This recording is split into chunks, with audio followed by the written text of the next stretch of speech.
नमस्कार, यात्रा भारत में आपका स्वागत है। इस श्रृंखला में हम आपको विदर्भ के अष्टविनायक का दर्शन कराएंगे। विदर्भ अष्टविनायक के श्रृंखला में अभी हम आ गए हैं श्री सिद्धिविनायक केळझर।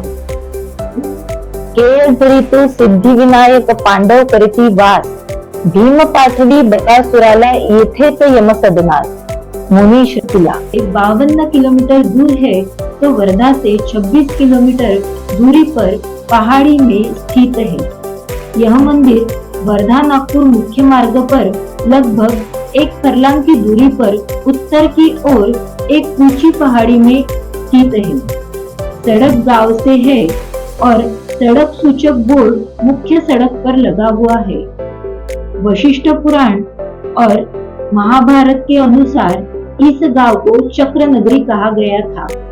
वशिष्ठ पुराण के अनुसार श्री रामचंद्र प्रभु के गुरु श्री वशिष्ठ ऋषि के निवास का एक अभिलेख है और उल्लेख है कि ऋषि वशिष्ठ ने अपनी भक्ति और पूजा के लिए इस गणेश की स्थापना की थी।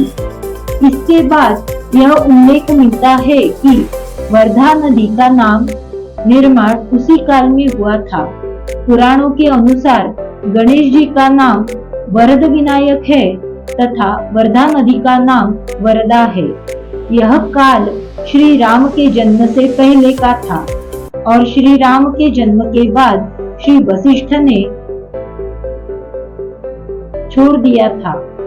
महाभारत के अनुसार कहा जाता है कि कुंती के पुत्र पांडव एक चक्र नगर में रहते हुए बकासुर का वध किए थे और उस स्थान को मुख्य सड़क पर यजुला बौद्ध विहार के सामने बकासुर कोंड्या राक्षस की भूमि के रूप में जाना जाता है। वर्धा नागपुर का जिस पहाड़ी पर भगवान गणेश का मंदिर है, एक प्राकृतिक पहाड़ी होने के कारण यह पहाड़ी वाकाटक के समय एक भव्य किले का स्थान थी। किले में 5 मीनारों और 3 मिट्टी के गढ़ों से बना हुआ एक भव्य पराकोट था। पहले और दूसरे परकोटा के अंदर एक वर्गाकार सुंदर और भव्य कुशावर्ती कुआं है और इसे गणेश कुंड के नाम से जाना जाता है। कई भक्त इसे तीर्थ के रूप में उपयोग करते हैं। इतिहास में यह दर्ज है कि यह गांव प्रदर्शनी के राजा का मुख्यालय था, यानी वाकाटक। भोसला राजाओं के कोल्हापुर से नागपुर प्रवास से पहले यह दर्ज है कि केळझर में वह रुके थे। केळझर में भगवान गणपति के वरद विनायक की मूर्ति 4.5 फीट ऊंची और इसका व्यास 14 फीट है। एक बहुत ही मनभावन छवि, मनमोहक सजीव जागृत मूर्ति और यह प्रतिज्ञा लेने वाले गणेश के नाम से प्रसिद्ध है। इसका विदर्भ के अष्टविनायक में एक प्रमुख स्थान है।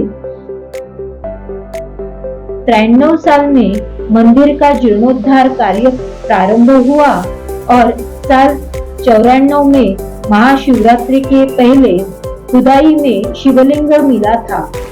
इसका उल्लेख शिवलीलामृत के अंतिम अध्यायों में मिलता है। एक चक्रनगर ज्योतिर्लिंग में रूप के इसे प्रकट किया गया है। इसी गांव में जैन संप्रदाय के 8वें तीर्थकार चंद्रप्रभु स्वामी की एक सुंदर मूर्ति मिलती है और विशेषज्ञों का अनुमान है कि यह इसी शताब्दी की है। विशेषज्ञों के अनुसार महालक्ष्मी और ज्योतिर्लिंग दोनों लगभग 2-2.5 हजार वर्ष पूर्व के रहे होंगे। ऐसा ये केळझर नामक श्री क्षेत्र महती अनन्य साधारण है। विदर्भ अष्टविनायक की श्रृंखला में सिद्धिविनायक केळझर के दर्शन के बाद आज का दिन अपन यही खत्म करते हैं और चलते हैं नागपुर। वहां से कल अपन चलेंगे आदासा, रामटेक, मेंढा और पवनी। आणि कृपया सबस्क्राईब करा आणि लाईक करा।